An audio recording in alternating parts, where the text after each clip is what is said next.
Hey, this is Marilyn Gigliotti. Hey, this is Brian O'Halloran. Hey, everybody. My name is Scott Schiaffo, actor best known as the Chulies Gum Guy from the film Clerks. And welcome to Clerks Minute. You're listening to Clerks Minute. And I'm not even supposed to be here today. Hi, this is Mike Zapsik from AMC's Comic Book Man, the podcast I Sell Comics, and the Ming and Mike Show. And you're listening to Clerks Minute. What's up, everybody? This is Ming Chen from AMC's Comic Book Man. You got a minute? Good, because you're listening to Clerks Minute. Hey, this is Walt Flanagan, the Lon Chaney of the 90s, and you are listening to Clerks Minute.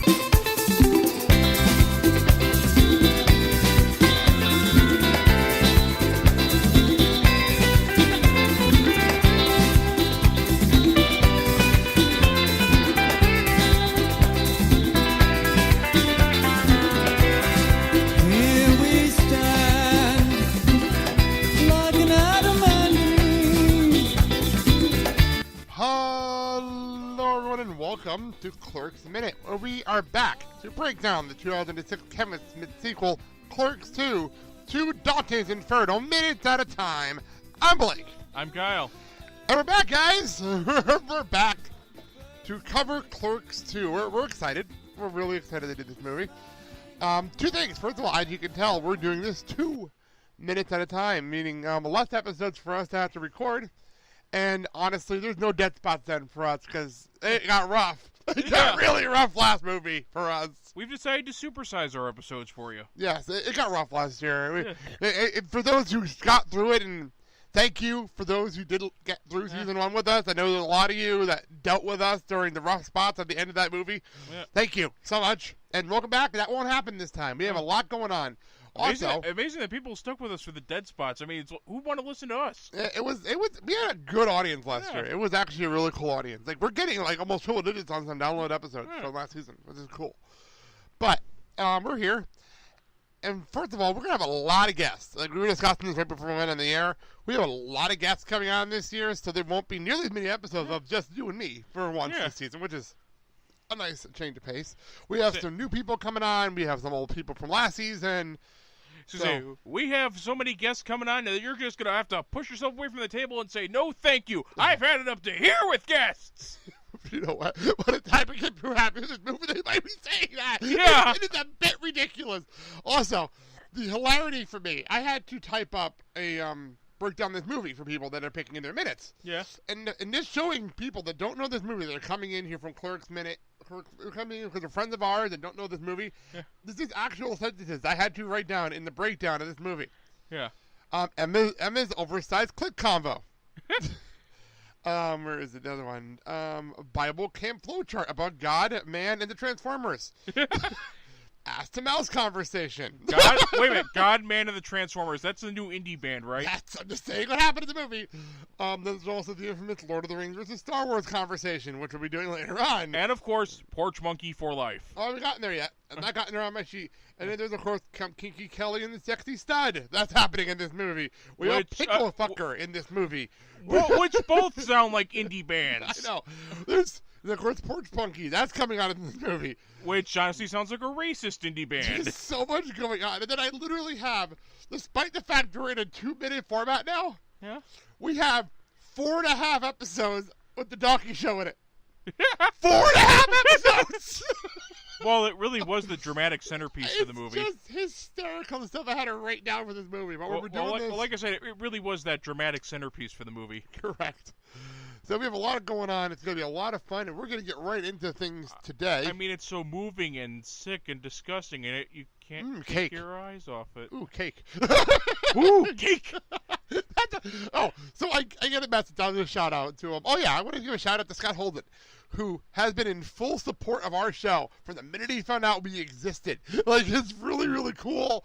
He likes, like, all of our posts. He reposted some stuff from us all the time. He does retweets for us all the time.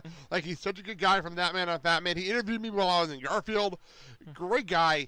So I messaged him and say, okay, we're coming back for Clerks 2. What scene do you want? And I sent him the sheet with all the rundown. He's like, I want cake. That's what he said. Oh, cake. What? Okay, cool, it's yours. I didn't even question him. That's the best part. So look for him later in the movie. There you go. So anyway, And actually, thanks to this movie, I actually did manage to track down a CD single for 1979 by Smashing Pumpkins. Yeah, that's the only song not on this soundtrack. Yeah, that's I know. The only song. Well, probably because they didn't want to pay Smashing Pumpkins for the song. It is one of the most famous songs they have. So. And quite honestly, it's probably the most important song they have in the soundtrack. Since True. It actually does play at a rather pivotal moment. And that's another thing. It's like a 4-minute scene. Yeah. It's actually the only thing that really expands over 2 minutes for us. But we'll get into that because there's a lot of stuff going on in there. We'll get there later in the movie, though. Also, I will say, I love this soundtrack in general. I love the Clerks 2 soundtrack. It's one of my favorite movie soundtracks. And this led to you getting probably one of the greatest birthday presents you ever got, because when I was still working at H.H. Greg, I managed to come across that at a Mega Media. Tell them what it is. It's the DVD gift set for Clerks 2. Comes with a lovely movies fun meal box, complete with puzzles on the back and everything. Yeah, there are actual movies puzzles in the back. And, the movies Mega Word Search, amazing fun maze, and they connect the dots for movies Sweet Leaf puzzle on the bottom. I was going to say, anybody who knows Kevin Smith can immediately tell what the Sweet Leaf is. Wait a second. There is I've never noticed this because I never realized this. Yeah. There is a movie sing-along on the back of the box. Huh. Let's do this real fast here. Who is a friend to the king of the monkeys? Who's the pal to the duck who won't fly south? Who's the buddy for the Bible quoting aardvark? Who's the chum of the cat inside your mouth? He's a cow. It's Movie Cow. Oh, sweet bomber, our lives to you we vow. We want him now, that Movie Cow. Cause we're all soldiers in the movie troops. Kapow! Kapow! Oh, we'll all have lowlier adventures. We're surly in the Pap-Pad Monkey King. Making this up. And with Ooch and little Eddie Dentures. We'll put smiles on the grumpies as we sing about that cow. Movie the cow. Who only moves when we beg and scream and shout. Master of Tao. Movie the cow. With only sacred enlightened is allowed. This sounds like something that would be on the Impractical Joker as a fake toy. That sounds like a cult anthem or something. But yeah, you have that lovely basic. But you have that lovely box. You have a Movies cup. Yeah, it's in here somewhere. Movies cup, a fun employee name tag. Yeah, that I know I have up here on the wall. A visor. Yeah, and a widescreen DVD of the film. That's amazing. But yeah, I also keep that now. I keep the box down for all my Kevin Smith Universe movies. Yeah. All my movies are in there, so that works. Now, would you say this topped or was topped by the Buddy Christ statue? The Buddy Christ statue, which is up over there. Where is it? It's not one of my shelves. It's not one of my shelves. It was over here next to the Jay and Silent Bob from Action Figures that you got me. Over there. Do I know you or do I know you? If you look around this room, it's actually pretty funny because I also have my Kevin Smith Funko Pop that I got during the first run of our series. So, for the sash. So that's right there next to... I have the weirdest Funko Pop collection because it's right next to AJ Styles and Darkwing Duck. Yeah. So... Boy, you can just imagine them coming to life at night and going on adventures. Oh, yeah. All right. Well, actually, I got my newest Funkos. It's the Green and Red Ranger from the Power Rangers movie. Oh, nice. Those are my newest Funkos. But that's a whole different story. But, it's amazing that they actually have the Green Ranger in there when he actually wasn't in the movie. No, it's Rita as the Green Ranger. If you've seen the movie, Rita is the Green Ranger in the movie. Oh, okay. So Rita's the Green Ranger and Zordon's the Red Ranger in the movie. So technically it's Rita and Zordon. Technically. So, all right, anyway, back to this. Okay. We have the movie. Let's start the movie. Minute 1 and 2. Let's do this. We open up first with the Weinstein Company logo. Oh my God! Wow, okay. So I want to make a note about the Weinstein Company. I know you wanted to make your joke. Let me just say something real fast. Kevin has talked about this on Paulo Babylon, so this is not like I'm saying anything wrong. He has openly said that any what's the word looking for here? Residual checks that come in from Clerks or any movie that he does with the Weinstein now is going to charity. Yeah. All residuals. So I want to make a note of that. So, okay, back to you. And the first thing I said was, Harvey, stop touching the credits. Jeez. Well, Harvey stopped touching the movie. And then I just looked at it like I just went, too soon? Oh, my God. How do we start up? And we also, of course, we start the movie in black and white. which we have a nice shot of the quick stop to sort of open up. It's very nice to see it. Well, as nice as a convenience store in New Jersey can look. Well, I might have to actually visit the quick stop when I'm in Jersey in August. I'm at that to my list in Jersey. We need to get a video of you bowing in front of it. I don't think I'd take a picture by it for the. I'd be like, not worthy, not worthy. Well, this show is going up in October, so if I take those pictures, it'll be on the Clerks Minute Instagram page. Because this show's obviously going up in October, so there you go. We started in black and white. It's nice to be in black and white to start this movie. It was nice. I'm glad we don't have to do another 92-minute movie in black and white. I'm not gonna lie. And then Dante shows up in his car, and you were making a joke about his wardrobe. Same shitty car, same shitty Doc Martens. And I think if you listen to the commentary, they actually had to get that off of the same guy they got him from last time. Of course. Yeah. So Dante unlocks the lock, opens up the grate. Which is refreshingly gum-free right now. Well, like I said, this is 12 years later. This is 12 years later, so that might have something to do with it. Yeah. I mean, if they're still gum in that thing for 12 years, that's an issue. Well, the boss may be that cheap. Touche. Well, they really want that thing open, though. They do want that grate open. Yeah. So we open up the grate, and we cut to the quick stop being on fire.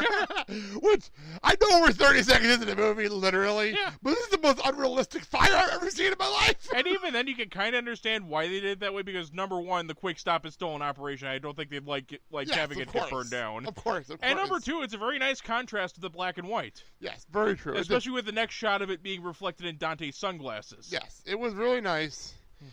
It was funny. But it's so fucking, like, orange. Like, it was unrealistically orange. But once again, you can probably imagine they made it that orange to contrast with black and white. True. And then we cut to color. And even better, he shuts the shutters for a second, takes a look around like, okay, maybe I didn't see that. Maybe I'm just dreaming. And then lifts it up to go that, no, his mind is not fucking with him. The quick stop is on fire. The quick stop is on fire. The quick stop is on fire. The quick stop is on fire. Randall is a moron. Which nobody can deny. Of course, they're chopping at the door. They're chopping at the door. We're 10 minutes into the season, people. We're sticking already. 10 minutes in. All right. So we cut to color for the first time in the Clerks universe of our world. Yeah. And we cut the color, and Dante's on the phone calling that the quick stop is on fire, which is the first line of the movie. It's actually the first line, which is pretty cool. And we cut, and the smoke is coming out of the building, and the quick stop is officially destroyed. Now, I'm trying to figure out how they did this since, once again, the quick stop is still in operation. Actually, from what I think I've looked at the commentary track again, but I remember on the commentary track they may have actually did a set for this. A set actually for the quick stop, an actual set, not the actual quick stop, just to make sure they can do this. You know? So I have the feeling that, the shot of him opening the shutters was the actual one, but they just added the CG fire. Yeah, and then they had a set for the rest. Yeah. Because we'll get into the actual quick stop again later in a couple of minutes where they actually show the exterior of it all banged up and closed up. But we'll get to that. I think our first guest is here for that one, actually. I think it's our first guest for that one. But anyway. And great acting from Brian O'Halloran here, as he actually has this massive 1,000-yard stare. Yeah, for the rest of our 2 minutes, he really does look like stunned. Like completely stunned. Like you would be, though. In a situation like this, you would be stunned. It looks like he just came back from Nam. Yeah, it really is a shocking thing. We fade out. It's Dante at the end of Platoon. We fade out, come back, and there's 2 fire trucks putting out the fire. I was trying to figure out what fire department did, but they didn't really give me a clear-cut shot of the side of the building. Probably Leonardo. Probably. But they were established in 1903. That's one thing I did notice. And then Dante, as you said, completely in shock. And he's staring. We have a nice score going on in the background. We're staring, and all of a sudden, it's almost like it's mourning the quick stop too. It really is. It really was, because this is what we had for us, especially. We spent an entire 6 months here for us. You know, it was crazy. So, and then it goes into one of confusion as he sees. 'Tis confusion. 'Tis confusion. Randall just does his walk into the smoky building, just randomly. Now that takes a special level of I can't think of the word right now. Stupidity? No, not stupidity. Apathy. Apathy. There you go. You're just completely obliviousness. There we go. There you go. He says it's like he's on autopilot. It really was. It's just kind of like he just walks in, like, Nothing abnormal here. Yeah. Nothing going on. Personally, I think the shot of burning fruit. Personally, I think the smell of burning fruit pie should have alerted him that something was wrong.